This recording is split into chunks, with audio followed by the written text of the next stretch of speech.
Start when you're ready. Start. Okay, that is part of the archives. Then I called them up regarding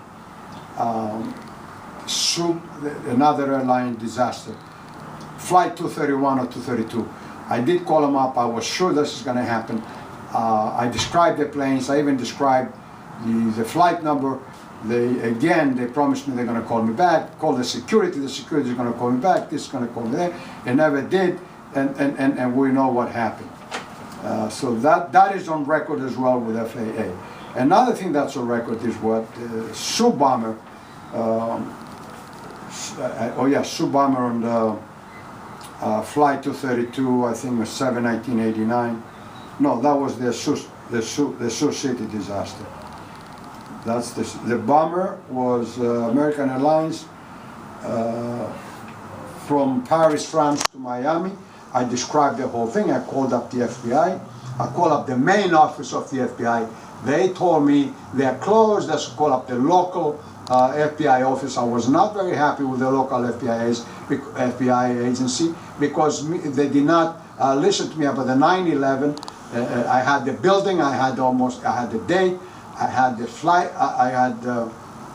And I guess it was the government involved in it because they didn't want to get it. They didn't want to hear it.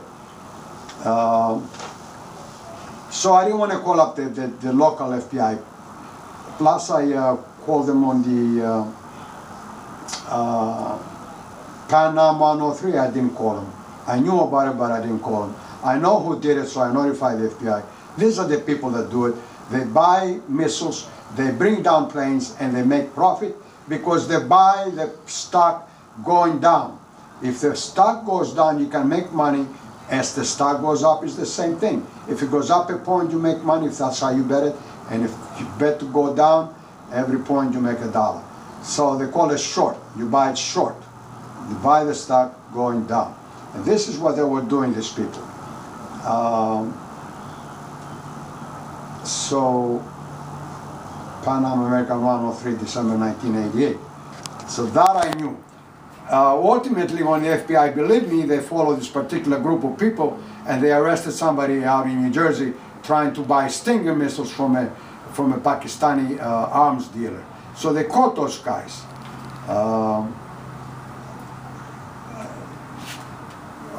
July 17, 1996, I called them up on TW-8800. Okay. That was bound to Paris with 230 passengers dead, 230 people dead.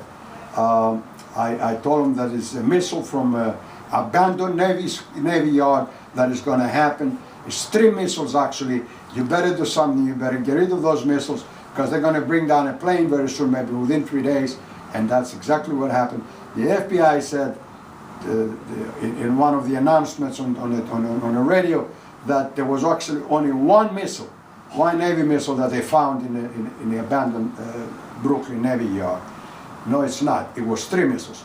As I said from the beginning, one was the one that brought down the TW-800. Never mind the explosion and all kinds of stuff within the plane and within the tank, gas tank. That's all BS. It was a missile that brought it down. Another missile brought down another American Airlines going to Santo Domingo, and the 3rd missile that they found. So there's 3 missiles, not one. Who kept them there, why they left them behind, there was a Navy involved in it, I have no idea. It was bound for Paris, so 200 people died. Flight 587 American Airlines to Santo Domingo, yeah, I said that. That's one of the missiles that brought down that flight. And this Flight 191 American something, I also notified somebody, I don't know who, I have it down. Columbia shuttle on 29203, it was another disaster, it was another sabotage. 7 crew members died. I don't know why they didn't have a safety capsule. You know, they just go into the shuttle without a safety capsule. The government or the NASAs who have taken precautions in protecting these people, they don't seem to be interested. I have a few other things that I called, and there is a record to it because it's part of the archives. But that's the things all about airlines and stuff. There's other things involved that God wanted me to get involved with, like the Cuomo family. They call them gangsters, and a pig that was supposed to fix the lotto with a lady.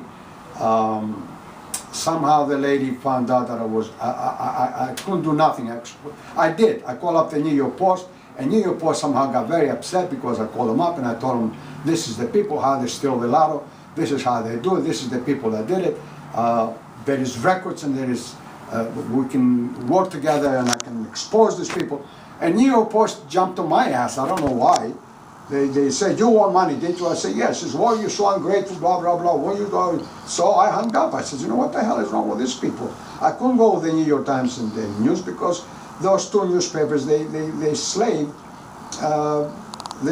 people like me. I used to own a candy store and a newsstand, a very famous one in the city of New York. I had the best ice creams in New York, perhaps the world. I had a pizzeria, I made the best pizza in the world. I had other various businesses. But the New York Times was the most disgusting group of people. They force people like me that need whatever, customers or the money to work free of charge. They never paid us for assembling the papers. I'm supposed to sell the papers, not assemble the papers. Assemble the papers cost me like 70, 80 cents. My profit was 10 cents. We're talking about New York Times, the Sunday New York Times. That's how crooked they are. So why am I doing all these things? Why I'm writing now? Because I got another notice lately, another enlightenment, another urge to get involved with the Russian-Ukrainian issue. Russian-Ukrainian issue. The word or the message was mine the heavens or the sky. I don't remember what it was. Sky or heaven. What is mine heaven? Well, after a while, I thought that it might be to use fighter planes, every 10, 15 fighter planes, 20 fighter planes, to use one with a moderate amount of nuclear weapons. Whereas now the enemy, if there is an enemy there, it would be frightened, or even they would give up the war, because if they blow up the planes, then one of them is going to go blow up with the nuclear weapons in it. And they do it well with NATO. NATO is not a good force as far as I'm concerned. It's there to threaten Russia, and trying to put a wedge between China and Russia. They try to weaken the Russian nation so they cannot be competitive in the future. Break the tie between the ties between Russia and China. I think that's why they do it. And so they try to make Russia a landlocked country. There is no water around there. Like this is a huge country, endless country. It's 25% of, I think, the whole earth. And now they have to go. They have to go where they cut off the Azov, I think, Sea, and cities like Odessa and Crimea and all that. They were all blocking them. That's why Russia was forced to take over Crimea and try to take back old Russian land that the Ukrainians kept after the communist collapse. This is what I think. But either way, my great-grandmother was either Russian or Ukrainian, so I don't take sides. I do take sides which is best for the world. And right now, the best thing to do is stop the expansion of NATO, because Russia is not going to accept to be landlocked, and they're not going to accept any defeat. So we're looking for, and the United States, there are too many stupid people on TV that propagate a nuclear war. I don't think they can think. I don't think these people have the ability to think. What was the outcry when we killed 1 million Iraqis, with half of them children? Or when Biden and Medusa, people know it as Clinton, and then Obama, the runaway president. Why they destroyed Syria? Hundreds of thousands of people. They destroy Libya, again hundreds of thousands of people. The Africans that work for Libya, tried to get to Europe and they drowned. Thousands of people drowned, mostly women and children. What was the outcry?